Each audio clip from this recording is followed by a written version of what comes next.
You know, when I first started seeing ads for Wicked, I thought it would be just a. When I first started seeing ads for Wicked, I just thought it would be another cash grab where it explores the age old. What if actually she wasn't bad and she was just misunderstood? I had no idea that it was based off of a musical from over 20 years ago. Then I found out about how it wasn't just another mindless rehashing of a beloved IP for a quick cash grab.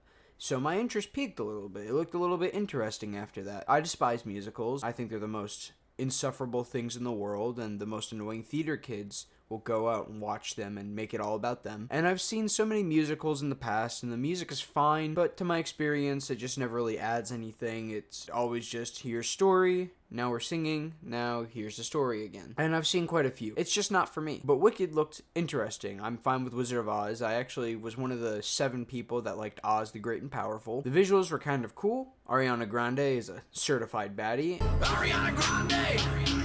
I know I'm driving Hyundai! And Cynthia Erivo kind of looks like Ebony NoHo Hank. But I forgot about this movie for a little bit, and just imagined it would flop just like every other movie has this year. This year has had almost no good movies at all. It was in a little vault in the back of my head that I just wasn't accessing until... I'm a black woman who grew up in rural Missouri with most of the people who didn't look like me and who didn't share my life experiences. You know what I'm saying? You know where I'm going. Watching Elphaba and seeing this character, you're not going to tell me. You're not going to tell me that that didn't sit with you and what we saw on the screen wasn't real. I don't know who can watch this movie and not have that. Yeah. And it's almost undescribable how you feel when you're watching. Yeah. Okay.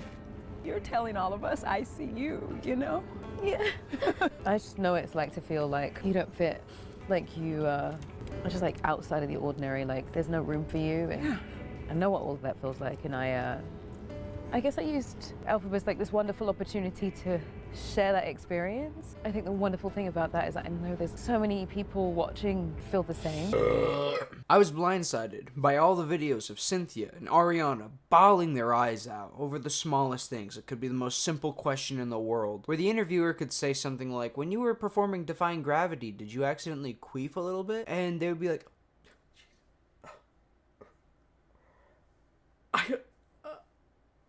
yeah, there was something about that very inspired queef that it was just the air releasing from my pussy. They're fucking sobbing over each other.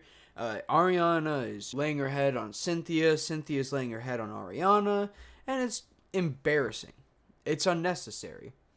It was hilarious. But it made me dislike the 2 main actors in a very big way. They starred in an overlong movie adaptation of a stage play. They did not find a cure for HIV. It's a movie adaptation of a stage play. And don't get me wrong, there's nothing wrong with being invested in and proud of your work that you've worked on, and they obviously put hard work into it, but they just starred in something that made them both millions of dollars. There was no risk. If they performed poorly, or if this movie flopped, they'd still have made just millions of dollars. It's not that big of a deal. They're a millionaire, and they make millions if the movie's bad. They're a millionaire, and they make millions if the movie is good. There was not that much risk. Maybe on their reputation a little bit. But this is Ariana Grande. Cynthia, I don't know, she played Harriet Tubman or some shit. Ariana Grande is still very well liked and well respected. She might be a cheater. That adds to the allure or something. Cuck fans will do anything to see a little bit of that Ariana Grande ass.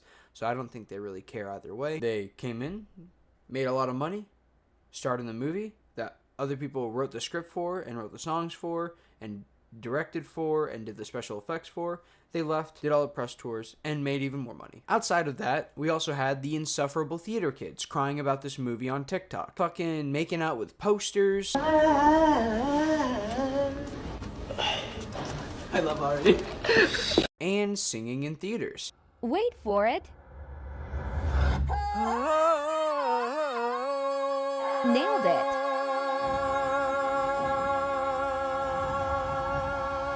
So proud of myself. It became such a problem that AMC had to issue statements explicitly prohibiting singing. They had to put on signs outside of theaters No singing. You're a slut. To make matters worse, Cynthia just couldn't shut her mouth and decided to encourage it. So not only were the theater kids validated, it encouraged other theater kids who hadn't seen the movie yet to actually sing in the theater when they got there. Like, does she not think? And obviously she doesn't think before she does anything, because she had this great little debacle where somebody took the main poster and decided to edit it to make it look like the stage poster from 2003. Because the stage poster is a very iconic poster. And Cynthia decided to release a bunch of statements and fucking cry and bawl her eyes out on Instagram about it, saying that we were erasing her and that she was looking straight down the barrel of the camera. Whatever that means, it's the most blank stare ever. It's the same stare that a toddler would give you after he shat himself. Just kind of like... It wasn't a huge deal at all. It was a small fan edit, and people make fan edits all the time. Shit, I could have made a fan edit of her with a gigantic green squirting all over Ariana Grande's face. I swear, these two people, Ari and Cynthia, are the worst PR for their own movie. So the biggest defense, or more so the only defense I've seen regarding theater kids losing their goddamn minds over this movie is, let them enjoy it. They've waited 20 whole years for this film to release. First of all, it's a movie of a theater play. And if you've been wanting to see this, just go watch the goddamn play again. People are doing reimaginings of that play, or like rehashings. Hell, your fucking local high school more than likely is going to be doing a theater production of this. They haven't been like on their toes, like we had the play in 2003 and that was it. There's been nothing. There's been no Wicked. And it'd be more understandable if it was a book that you've been waiting for to get turned into a movie, a piece of media that you just can't watch. It's a book, you know? I have read so many books in my life that I read and I was like, that is incredible. I want that to be turned into a movie. And there are so many fan bases dedicated to those books that would love to see that. But these theater kids are making it all about them. There are uploads to YouTube. People film these plays all the time. You can go on YouTube right now, look up Wicked stage play, and find about 160 videos of the entire play that you can click on and then watch on your phone or watch on your computer. They're acting like it's been 21 years since a single Wicked play has been produced. What's the huge difference between a play and putting it on screen, aside from maybe larger accessibility and a more cinematic feel? I should be allowed to sing in the theater and act like a little bitch in public because I have been waiting 20 years to see this largely accessible viewing thing to be viewed on a glowing rectangle instead of a wooden rectangle. Next, I saw this unbearable Target ad that you 100% have seen too. Finally.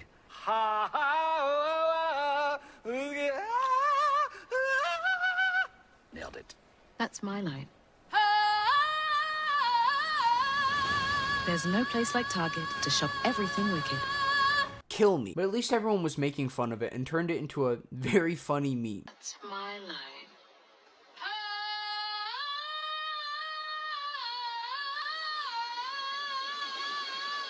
There's no place like Target. Now, was I actually gonna watch this to begin with?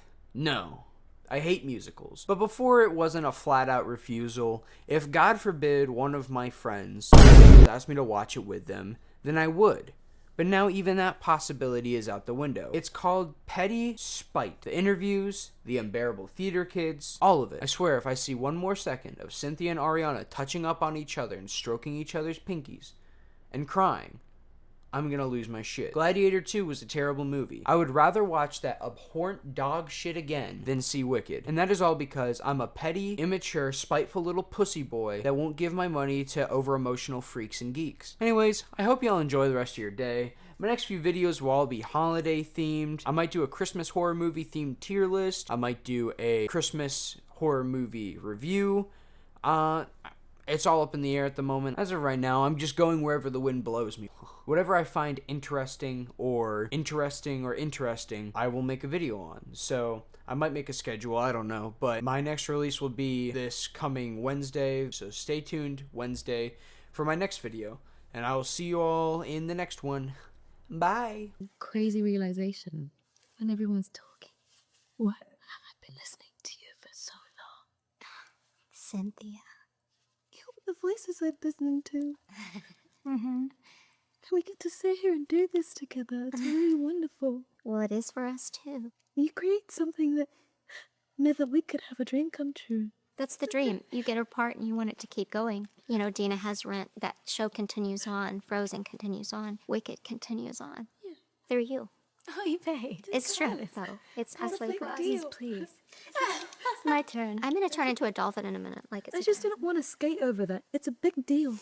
We're all sat here together, doing all that work, and you passed something to us. Yes, And we get to give that out. It's really special. it is. Once in a lifetime situation. I'm so glad that we're still alive to see. Dina, me too. Me too.